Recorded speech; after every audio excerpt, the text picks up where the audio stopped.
حضرت امام زین العابدین علیہ السلام کو تو 11 محرم کی صبح کو ہی اسیر بنا کر اہل بیت نبوت کی مستورات کے ساتھ کوفہ کی طرف لے جایا گیا،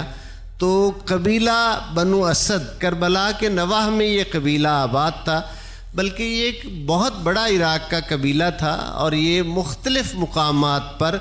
قبیلہ کوفہ میں بھی آباد تھا۔ حضرت حبیب ابن مظاہر بنو اسد سے تعلق رکھتے ہیں، اسدی ہیں، ان کی وہاں جو مزار مبارک پر تختی لگی ہوئی ہے وہ بھی حبیب ابن مظاہر اسدی سے مراد قبیلہ بنو اسد کے فرد۔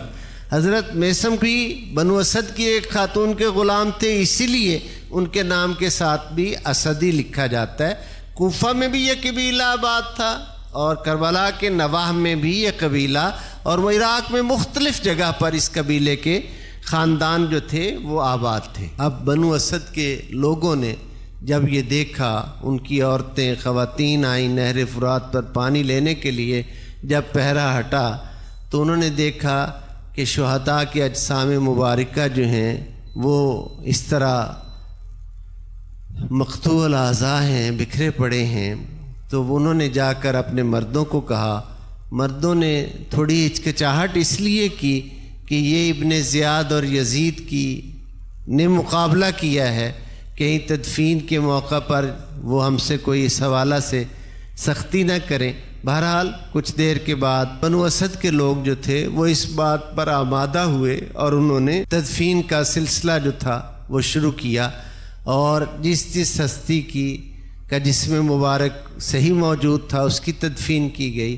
اس تدفین میں یہ ایک بات جو کتابوں میں تو نہیں ہے، لیکن اہل نظر اور اہل باطن اور اہل معرفت لوگوں کی یہ بات کبھی بھی فراموش نہیں کرنی چاہیے کہ یہ ہستیاں اس شان کی مالک تھیں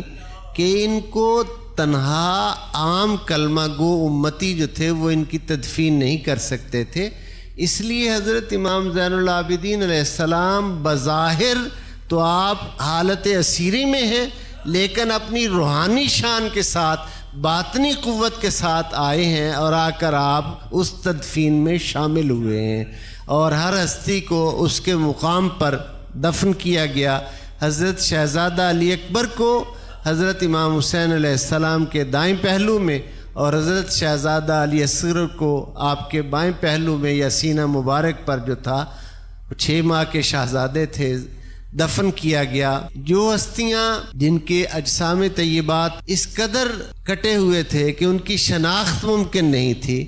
ان کو پھر گنجے شہیداں یا گنجے شہداء کے نام پر ایک اجتماعی قبر میں دفن کیا گیا۔ گنجے شہداء کے باہر میں نے جب حاضری دی تو وہاں اس کے اوپر 81 نام جو تھے وہ باقاعدہ لکھے ہوئے تھے کہ اس میں اجتماعی قبر میں جو ہستیاں آرام فرما ہیں۔ اب عام طور پر ہم یہ سنتے ہیں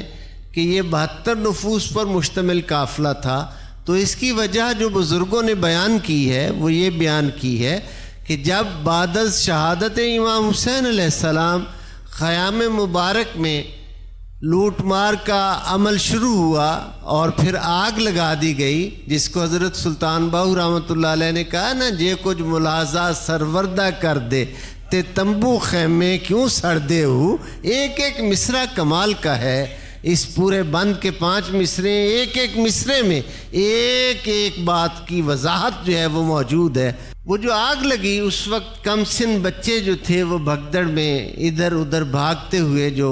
شہید ہوئے، تو یہ 81 افراد ہیں جو گنجے شہداء میں مدفون ہیں۔ شہداء کے سارے سر جو تھے انعام کے لالچ میں لشکر اشقیاء جو تھا، یزید کا لشکر، وہ اپنے ساتھ لے گیا اور نیزوں پر بلند کیا سر مبارک کو، یہ بتاتے ہوئے اور شیخیاں بگارتے ہوئے کہ یہ ہم نے باغی قتل کر دیے، یہ کر دیے۔ نو کے نیزہ پر قرآن پڑھتے ہوئے حسین پاک کا سر یہ گواہی دے رہا تھا کہ باغی ہم نہیں ہیں، باغی ہمیں شہید کرنے والے ہیں۔